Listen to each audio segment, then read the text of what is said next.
aquí estamos en nuestra revista de la tarde en la red Herbol. Y con una visita, Gonzalo Colque, economista, investigador de la Fundación Tierra, está después de mucho tiempo acá en nuestro estudio. Gonzalo, ¿cómo te va? ¿Cómo estás? José Luis, un saludo cordial a ti, a tus oyentes, a Herbol. Y como siempre, para mí es un gusto estar en esta casa de la red de comunicación y particularmente en tu programa. Bien, estuviste en medio de la pandemia, ¿no? Estuve, sí, Sí. tuvimos una entrevista Todavía, cuando todavía la mayor parte se hacía vía online, ¿no? sí. Y conversamos aquella vez sobre los temas de incendios forestales y deforestación. Ajá. Sí, Pero también viniste por acá por el estudio con barbijo, sí. no recuerdo, sí. Ahora ya aparentemente estamos terminando esa fase de la pandemia, ¿no? Que Pues tanto daño. esperemos que sea así y que el virus no sea tan mortal como ha sido en su momento. Fue terrible, ¿no? Fue terrible. Bueno, y para todo, Para para todo. todo, Para para todo, todo, sí. porque el mundo como se detuvo y parece que nos uniformamos y parece que nos olvidamos de todos los problemas, y la humanidad sufrió mucho, las personas, hubo mucho perjuicio, ¿no? En el área económica y me imagino también en esto del medio ambiente, ¿no? Sí, sí, absolutamente. Aunque han bajado algunas actividades porque Mm. tú sabes que China es el enorme mercado que demanda, oferta productos en el mercado global. Y la paralización del COVID obviamente ha ralentizado la economía, ¿no? Y ahora vemos que otra vez está tomando fuerza y estamos viendo también a partir de esa experiencia Ujú. que el mercado chino es pues determinante para lo que se hace y no se hace en nuestros países. Exactamente. Bueno, Sí, eh, vamos a hablar sobre ese tema porque en el último tiempo hay muchas propuestas para ver qué hacemos con la subvención de los carburantes. Hay alternativas. Hace unos 10 días o un poquito menos ha hablado el presidente, creo que era justo una semana, hace una semana, habló el presidente Luis Arce, habló de un camino más largo para corregir el tema de las subvenciones y habló del biodiesel. En fin, hay una serie de propuestas para esto de evitar, eh, primero, gastar tanta plata en subvenciones. Algunos también han vinculado esto con el tema del cuidado del medio ambiente, ¿no? Y entre ellos está la Fundación Tierra. sí, sí, efectivamente, José Luis, para bien, yo creo, hemos estado escuchando y también accediendo a información sobre distintas propuestas de medidas económicas que están planteando diversos sectores, ¿no? Ujú. Los sectores de los gremios empresariales, el gremio agropecuario de Santa Cruz mediante IPSE ha planteado también su propuesta. Entiendo que también organizaciones políticas han planteando el día de ayer sus propias eh, medidas que ellos piensan que por ahí debería ir.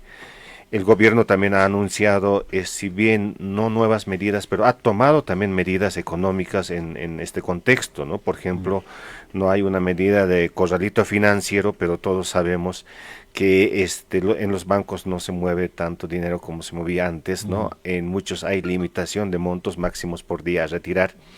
Y en cuanto a dólar, ni que se diga, ¿no es cierto? Entonces, Bueno, sí. lo que ocurre es, para ser bien claros, ¿no?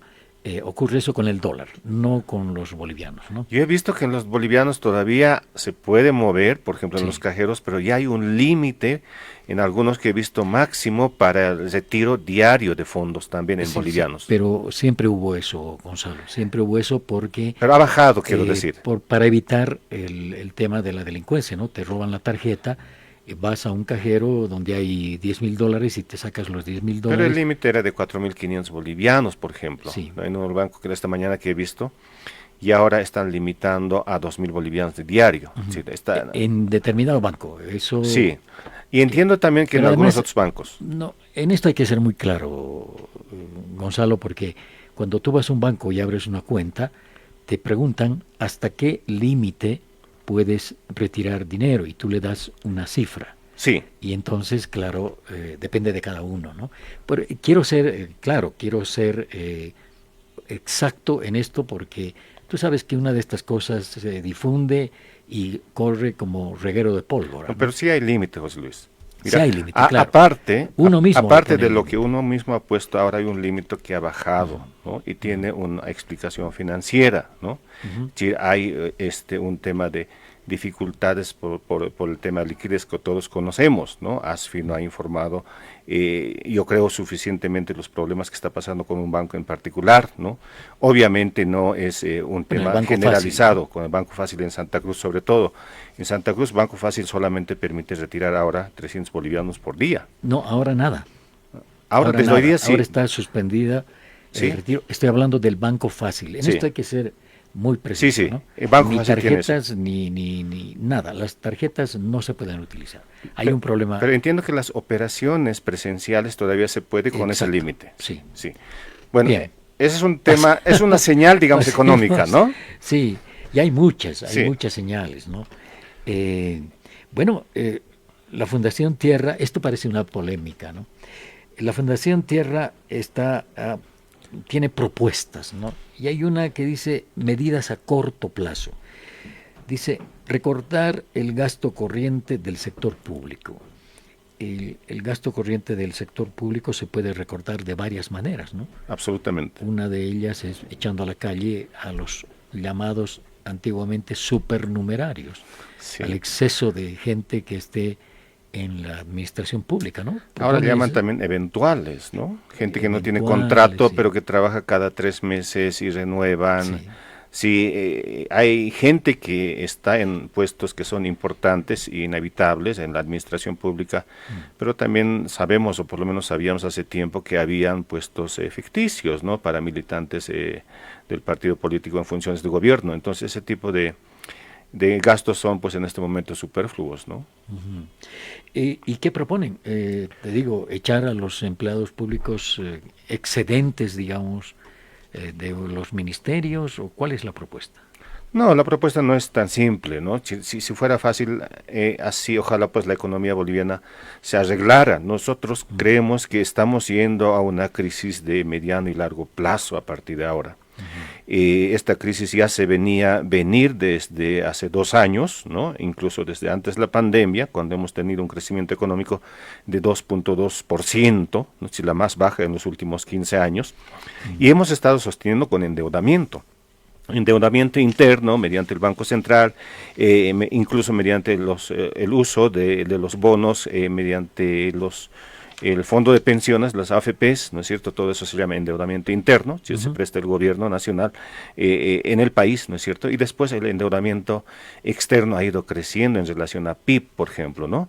Y ahora obviamente estamos teniendo dificultades porque como se ha elevado el riesgo país, el endeudamiento externo cuesta más dinero, ¿no? En un país con más riesgo tiene que acceder con mayor tasas de interés. Entonces, todavía estamos en ese escenario, ¿no? Para resumirte, José Luis, de lo que se trata, hay que verlo el sector público como una economía, como un gasto personal, por ejemplo, de 5.000 bolivianos mensual, de los cuales ingresos líquidos, fijos, constantes, tenemos unos 3.000 y unos 2.000 estamos sosteniendo con deuda, con reservas internacionales.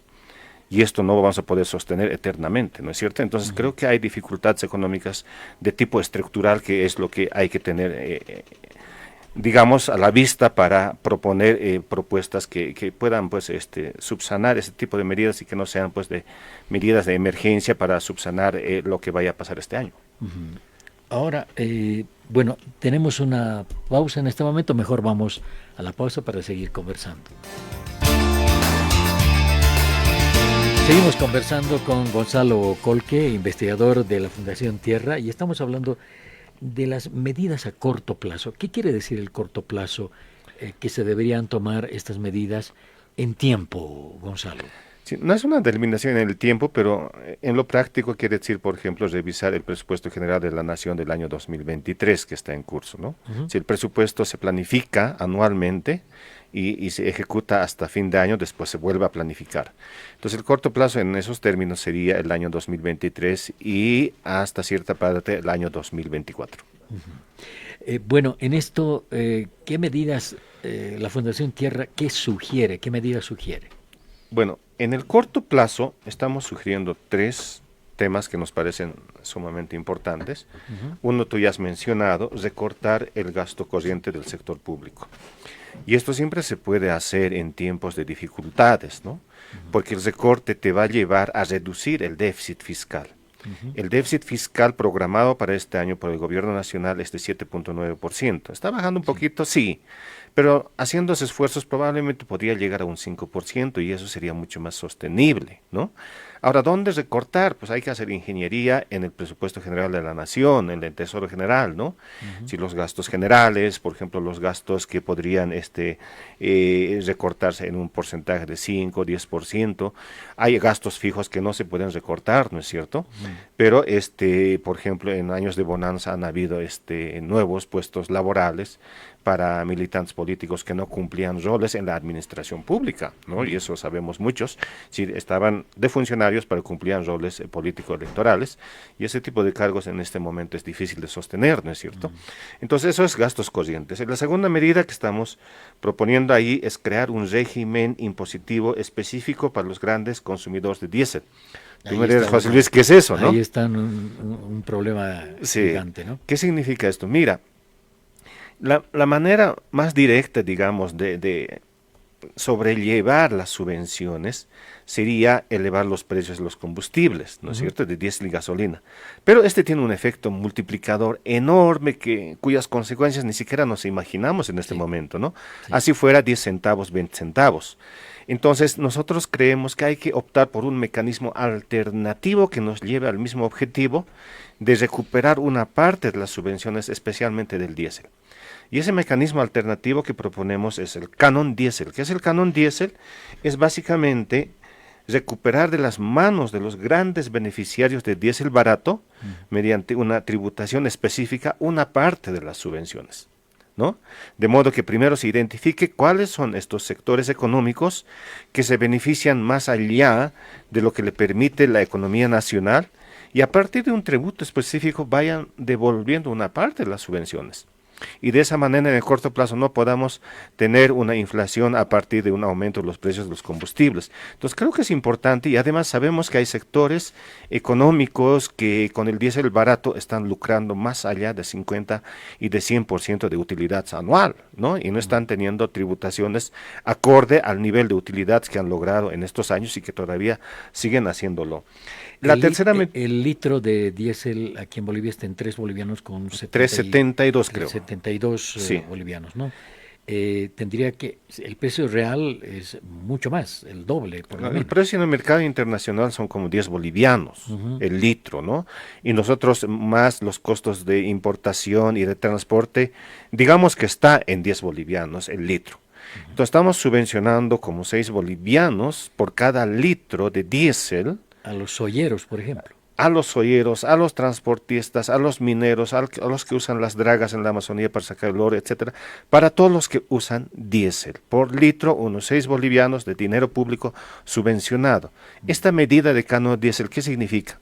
Que los grandes beneficiarios, no todos, los grandes beneficiarios del diésel, al menos devuelvan una parte de esos 6 bolivianos, como mediante una tributación específica, ¿no? Periódica, mensual, anual, etcétera, de modo que el gobierno, en vez de gastar 1.500 millones de dólares, ¿no?, pueda reducir por lo menos unos 500 millones. Creo que eso sería sostenible en el corto plazo. Entonces creo que hay que empezar a evaluar la factibilidad de este tipo de medidas económicas que por caso contrario no vamos a poder sostener lo que tenemos, ¿no?, en cuanto a gasto público para subvenciones. Hace una semana el presidente dijo que hay que producir en Bolivia el diésel, alcohol anhídrico.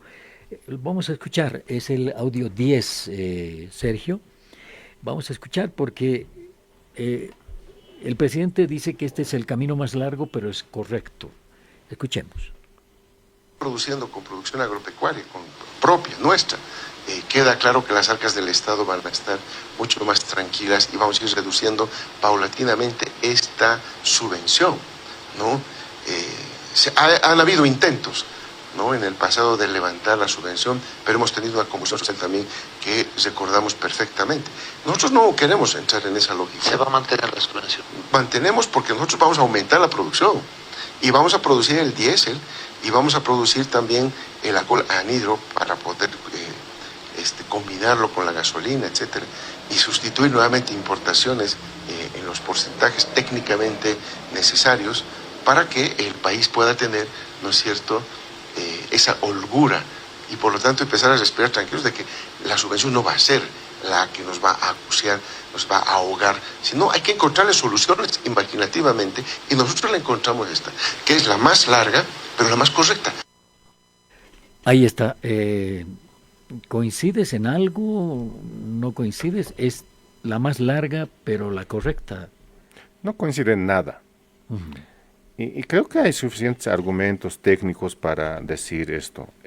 Primero, fíjate, José Luis, el año pasado el Senado ha pedido un informe escrito al Ministerio de Hidrocarburos y Energías sobre el estudio de factibilidad económica de las plantas de biodiesel. Y la respuesta de las autoridades del sector ha sido: no tenemos los estudios de factibilidad y viabilidad económica, y viabilidad técnica y impacto socioambiental.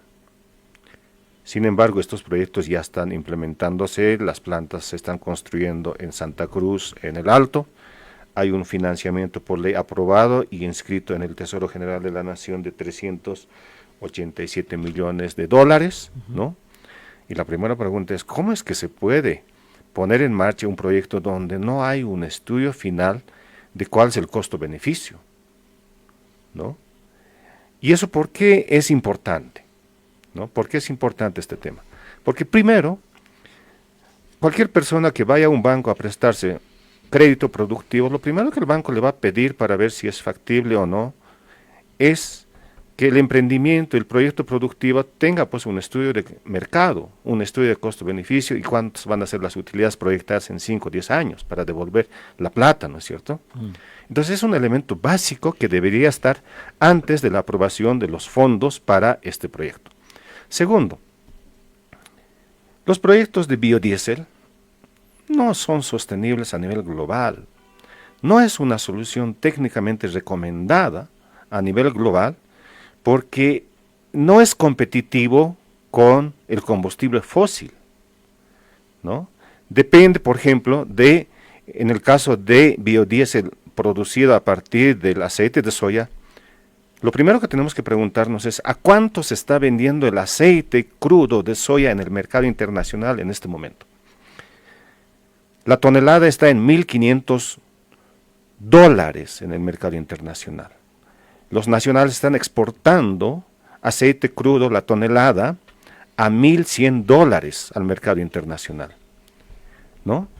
Asumamos que la tonelada de aceite es como 1.100 litros. Entonces estamos hablando como $1 de costo del insumo fundamental que sería para biodiesel. Si queremos utilizar un insumo que cuesta $1 el litro para producir 1 litro de biodiesel que se va a vender en el mercado internacional, en el mercado local a $3.72. ¿Sí? ¿Dónde está la ganancia? ¿Dónde está el ahorro? ¿Dónde está la reducción de la subvención? ¿No? Brasil ha hecho un trabajo de 30 años de desarrollo de su sector de producción de biocombustibles y al día de hoy ha logrado una sustitución de un 10% del diésel en el mercado brasilero. Después de 30 años ha logrado sustituir un 10% del consumo de diésel nacional. Y nosotros estamos hablando de posibilidades que no están documentadas, de sustituir de aquí a 5 años, 6 años, no sé en cuánto tiempo, hasta 30, hasta 40% del consumo nacional del diésel. Si no hay ningún sustento técnico, económico, que demuestre y diga que estos proyectos son viables. Y lo más probable es que estos 387 millones de dólares, si sigue implementando así, va a ser un gasto, va a ser un elefante blanco, y por eso lo digo de esa manera, quizás contundente, José Luis, porque la tercera medida que estamos planteando a corto plazo es lo contrario, que se cancelen estos proyectos de producción de biodiesel, por estas razones. A lo que el presidente dice que no, sin contestarles a ustedes, Sí. pero plantea que van a seguir produciendo, van a también tener la alternativa del alcohol anhídrico para mezclar con la gasolina y producir lo que hoy conocemos como el etanol, ¿no? Sí. Y esto va a marchar, o sea, este tercer punto, cancelar de inmediato los proyectos de producción de biodiesel, me parece que no lo van a hacer desde el gobierno. Sí, ¿no? probablemente no lo hagan, pero hay que dejar constancia de que en su momento se le ha advertido al gobierno nacional de las responsabilidades económicas que existen ahí, ¿no es cierto? Es decir, está muy claro y es sabido al día de hoy que estos proyectos no tienen estudios de factibilidad económica y técnica y no tienen estudios socioambientales que deberían ser de conocimiento público. Los estudios socioambientales no tienen que ser secreto de Estado, tienen que ser públicos porque hay que evaluar cuál es el impacto sobre territorio, sobre recursos naturales, sobre áreas protegidas, etcétera. Entonces, aquí hay grandes problemas. Y el hecho de que no se esté develando, o peor, que no existan los documentos técnicos y estos estudios, es decir, es una señal muy pobre, ¿no? De que esto es realmente una solución mágica para el país. Entonces creo que es importante pronunciarnos sobre esto por las razones económicas que estoy explicando ahora, pero también por las razones ambientales, ¿no es cierto? Es decir, producir a partir de soya o a partir de la palma africana de aceite para el diésel es el problema, José Luis. No tanto el combustible, el etanol que hay está bien, pero el 70% del gasto en subvenciones a los combustibles está en el diésel y hay que atacar el diésel en este momento para resolver estos problemas. Bien, vamos a seguir hablando. Tengo que ir a una pausa en este momento. Bien, seguimos en esta conversación con Gonzalo Colque, economista, además investigador de la Fundación Tierra. Hemos hablado de las medidas a corto plazo. No en el tiempo, sino lo que hay que hacer ya no más, diríamos así, ¿no? Ahora hay medidas a mediano y largo plazo. ¿Cuál es la diferencia entre una medida a corto plazo y una a mediano y largo plazo en un momento como el que estamos viviendo? Porque parece, Gonzalo, que ahora en este momento todo es urgente y no tendría que ser nada a mediano plazo, es lo que decía el presidente, es el camino más largo, pero el correcto. Y nosotros estábamos comentando, claro, pero es el camino más largo. ¿A cuánto tiempo? ¿Con qué consecuencias? ¿Cuándo? En fin, ¿cuál es la diferencia en eso cuando un país está en una coyuntura de tomar medidas urgentes? Las medidas urgentes, en este caso estamos hablando que se implementen en el año 2023 y 2024 a lo mucho. Pero después, para salir de esa emergencia y tener cambios estructurales en nuestra base productiva, es importante transitar hacia una economía más sostenible en términos ambientales, en términos sociales, pero sobre todo en términos, digamos, macroeconómicos en nuestro país, ¿no? Con crecimiento y desarrollo económico. Y eso es hablar de modelos económicos, ¿no? Los modelos económicos se implementan en periodos de 5 años, de 10 años, y hay modelos económicos que duran unos 20 años, ¿no? Entonces, el mediano y largo plazo implica tener modelos económicos. Lo primero que creo que es importante mencionar sobre eso es que el modelo económico que está vigente en este momento y aplicado desde el año 2005, es un modelo que ha estado diseñado para manejar tiempos de vacas gordas, tiempos de bonanza económica, ¿no? Y los tiempos de crisis, los tiempos de vacas flacas necesitan otro modelo económico.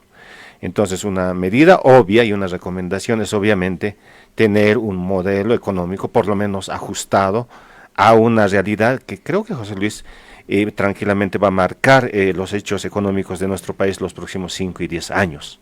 Entonces necesitamos refocalizar las medidas económicas hacia el manejo de un contexto nacional con problemas estructurales en términos económicos, y eso es hablar de modelos económicos.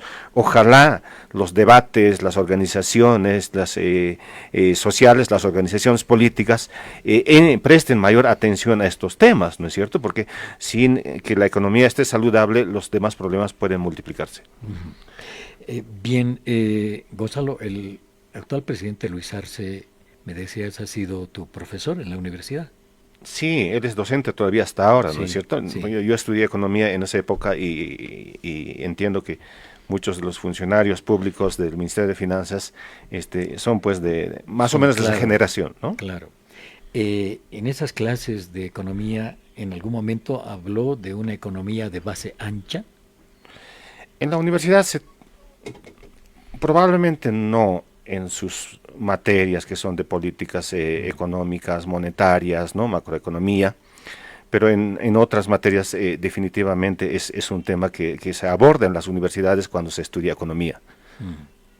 Porque, claro, el otro día en la entrevista habló de que el modelo económico, social, comunitario, productivo y la política de industrialización con sustitución de importaciones, que el planteo que hacen ustedes es cambiarlo, no se basaba en la exportación del gas solamente, sino en construir una economía de base ancha. Pero vamos a escuchar para no equivocarnos. Sí. Es el audio número 14, Sergio. El audio número 14. Es la economía de base ancha, lo que significa, según el presidente, lo vamos a escuchar, Ajá. diversificar nuestra industria. Sí.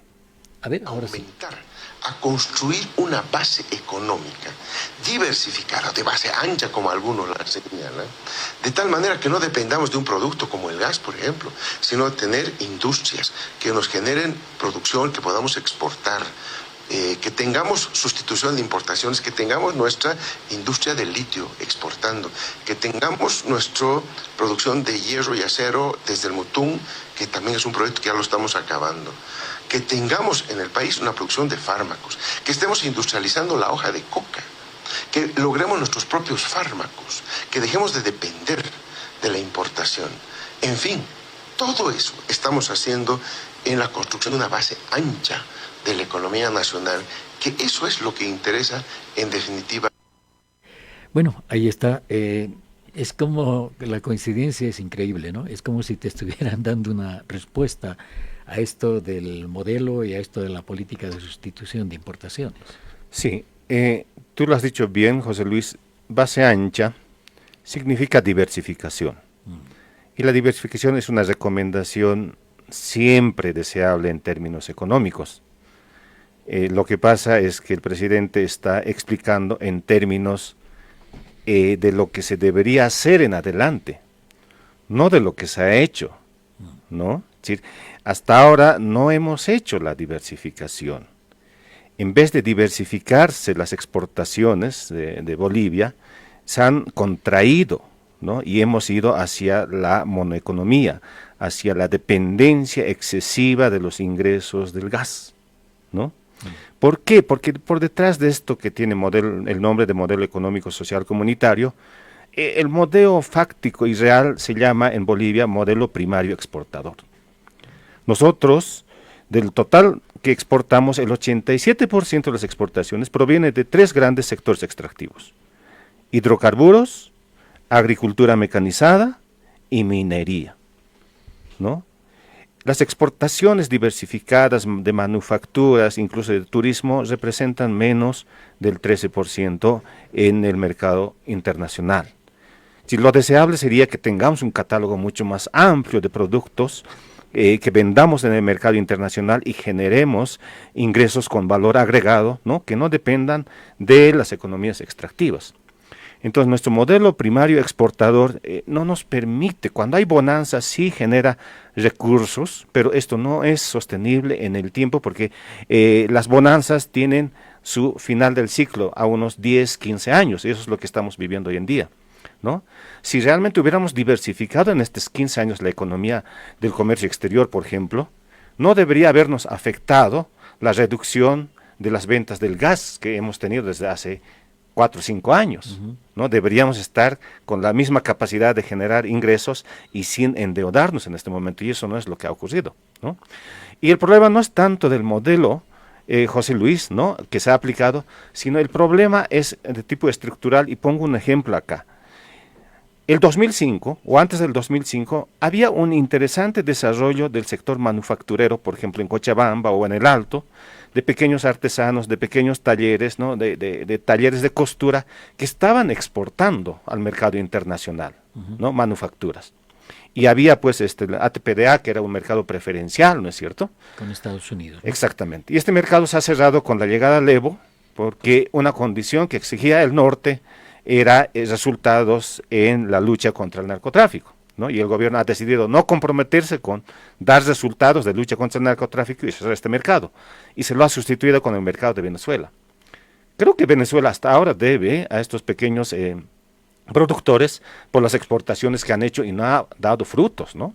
Y el hecho de que hemos generado esta bonanza económica a partir de la bonanza petrolera ha provocado en el país un fenómeno rentista que ha provocado que las importaciones se incrementen aceleradamente y que estos pequeños productores con valor agregado vayan transitando al sector informal, al sector, muchos son hoy en día minibuseros, muchos de estos que estaban teniendo estos talleres con valor agregado hoy en día son comerciantes de ropa, de mercancía china, muchos son contrabandistas y muchos son importadores a pequeña escala.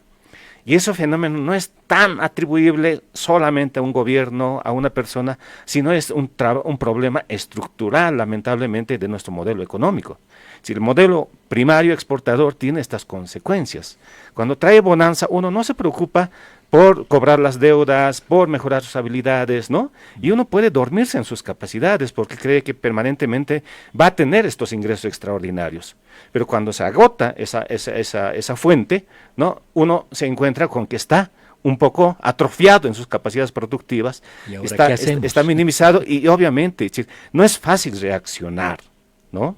Hemos ganado mucha grasa corporal en estos años, ¿no?, con los ingresos, pero no hemos ganado musculatura suficiente para tener un desarrollo económico capaz de sustituir significativamente las importaciones, que lamentablemente se comen un 80-90% de las divisas que generan las exportaciones. Bien, acá el segundo punto dice eliminar los privilegios económicos y tributarios, es lo que plantea la Fundación Tierra.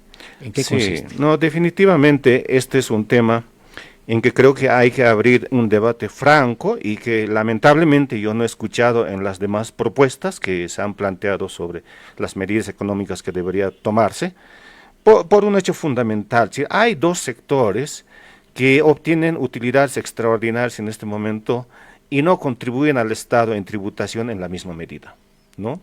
El sector de la minería del oro ha conseguido un acuerdo para tributar un 4%, me parece que es. Incluso menos, ¿no? Incluso menos, ¿no es cierto?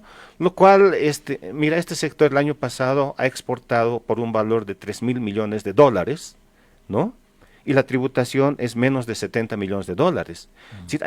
Este sector debería estar por lo menos tributando al Estado unos 400, 500 millones de dólares, sin exagerar, ¿no? Y aquí hay un privilegio, ¿no? Se le está cediendo demasiado a este sector y esto obviamente merece una reforma tributaria. El otro sector son los grandes agropecuarios de Santa Cruz, ¿no? Tú sabes que yo me he ido a Santa Cruz a estudiar y a estar de cerca y conocer a mayor profundidad este sector y sabemos que este sector, por ejemplo, el año pasado ha exportado por un valor de 2.000 millones de dólares en soya principalmente, que casi le iguala en exportaciones a gas, ¿no? Solamente le lleva un poquito la exportación de gas a la agricultura mecanizada de Santa Cruz. ¿Y cuánto es la contribución en impuestos en el régimen agrario unificado? 4.8 millones de dólares el año 2022. Tú lo conviertes en porcentaje sobre las ganancias que tienen por cada hectárea de soya, representa 2% de las utilidades netas que obtienen por hectárea. Yo creo que no es justificable desde ningún punto de vista. ¿Cómo es posible que el régimen agrario unificado, que lo ha creado, lo ha inventado, lo ha cedido, ha generado como un incentivo para los grandes productores, el gobierno de Banzer hace muchos años ya, siga hasta hoy perviviendo, quizás en su momento tenía razón de ser, porque se necesitaba reactivar este sector, había crisis económica, todavía no había estos transgénicos, ¿no es cierto? Pero hoy en día este sector pues tiene ganancias extraordinarias muy altos. No por nada Santa Cruz tiene el desarrollo económico que tiene. Entonces, por favor, ¿no? Que se dejen de hacer la burla exportando más de 2.000 millones de dólares en divisas y aportando al Estado 4.8 millones de dólares. Eso merece una reforma tributaria, ¿no? Ahí tranquilamente este sector debería estar generando para el Estado unos 500, 700 millones de dólares, sin exagerar. Si hacemos estas dos reformas tributarias, al Estado, si digamos que hacemos este año, estaríamos generando cerca de 1.000 millones de dólares de ingresos para el sector público. Y eso resolvería gran parte de los problemas económicos que tenemos hoy en día. Pero, claro, aquí hay un problema. ¿Cómo hacer para que los productores de oro tengan que aportar más, pagar más impuestos sin problemas, sin conflicto? Ahí se puede generar un conflicto. ¿Cómo hacer para que los grandes agropecuarios del Oriente, en vez de dejar 4 millones de dólares y ganar 2.000 millones de dólares, dejen 700 millones de dólares o 400 millones de dólares? Es decir, ese camino también es un camino muy difícil, ¿no? Es difícil, pero necesario, y ahí tomo la palabra del presidente, es un camino largo, pero necesario de hacerlo, ¿no es cierto? Pasa por muchas negociaciones, por la capacidad política del gobierno, por un montón de elementos que no se pueden hacer de un año para el otro. No lo hemos hecho estos años, ¿por qué? Porque, José Luis, tú y yo cuando tenemos ingresos extraordinarios nos olvidamos de cobrar deudas, ¿no es cierto? Sí, pues. Y eso es lo que ha pasado. Bueno, la última, ¿en qué contexto se podrían aplicar todas estas medidas? ¿Durante este gobierno que llega hasta el 2025 o estas medidas tienen que cambiar con un gobierno nuevo? Porque en este gobierno, por lo menos en este periodo, el modelo económico, social, comunitario, productivo va a quedar ahí. No creo que haya ningún intento de decir, bueno, esto lo dejamos a un ladito y vamos por este camino. Sí, mira, esa es ¿Nuevo una... gobierno? Te pregunto. Sí, esa es una opinión que creo que en este planteamiento no nos corresponde, ¿no es cierto? Yo puedo hacer una opinión personal, pero institucionalmente nosotros estamos planteando las medidas que hemos evaluado y que creemos que son pertinentes, sobre todo para no tener estos costos ambientales y costos sociales que siempre hay que tomar en cuenta a la hora de diseñar los planes económicos, ¿no? No podemos hacer un dibujo libre, sino hay que tener a la vista y en el análisis la necesidad de si no estamos empeorando la crisis climática, por ejemplo, con las medidas que estamos proponiendo. Obviamente tiene que empujar esto adelante la clase política, la clase gobernante, ¿no? Y es importante que la clase gobernante tenga su radar bien puesto, su norte y su estrategia, y quien sea que fuere, necesitamos como país, necesitamos como bolivianos un modelo económico acorde a los nuevos tiempos y un modelo económico que ataque los problemas estructurales que tenemos en la economía nacional, que fundamentalmente es de tipo primario exportador. Entonces, tenemos que tener planes de 5 años, planes de 10 años y planes de 15 años, ¿no es cierto? Un problema que tenemos en el país permanentemente es que no tenemos políticas de Estado de largo aliento. Y eso es importante, y al margen de quién entre el gobierno, quién sale del gobierno, o qué orientación ideológica tiene, el país debería tener en términos económicos 2, 3 políticas de Estado que siempre estén ahí, que siempre estén vigentes y aplicándose, y que tengan una duración de 20, 30 años, así como lo ha tenido, por ejemplo, Chile con el trigo, ¿no? Chile, sin tener casi tierra agrícola, hoy en día se sostiene, tiene un autoabastecimiento de un 60% de trigo. ¿Por qué? Porque tiene una política de trigo de hace 30 años. Nosotros no tenemos ese nivel, a pesar de tener tierras, ¿no es cierto? Si de 10 marraquetes que comemos, 8 se producen con harina importada de Argentina. Esa es la realidad que tenemos, lamentablemente. Bien, Gonzalo, yo te agradezco muchísimo por todo esto que hemos conversado hoy, y como te podrás dar cuenta, esto tiene muchísima más tela que cortar, así que En otra oportunidad te vamos a convocar, no sé si acá en La Paz o desde Santa Cruz, para seguir conversando sobre estos temas que en este momento nos interesa a todos los bolivianos, ¿no? Muchísimas gracias y te agradezco las preguntas difíciles que me haces. Creo que así debería ser el buen periodismo, porque eso eleva la calidad del argumento, del aporte, y también a nosotros nos ayuda a mejorar las debilidades que pueden haber en los planteamientos, ¿no es cierto?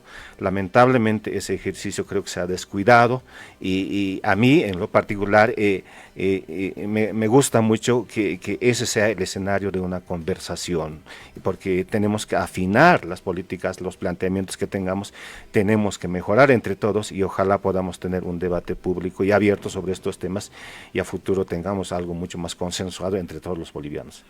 Perfecto, muchísimas gracias. Gonzalo Colque, economista, investigador de la Fundación Tierra, hablando sobre el momento que estamos viviendo en nuestro país, en el campo económico, sobre las dificultades que surgen todos los días, en fin, tratando de generar debate, que es lo que deberíamos tener los bolivianos hoy en día.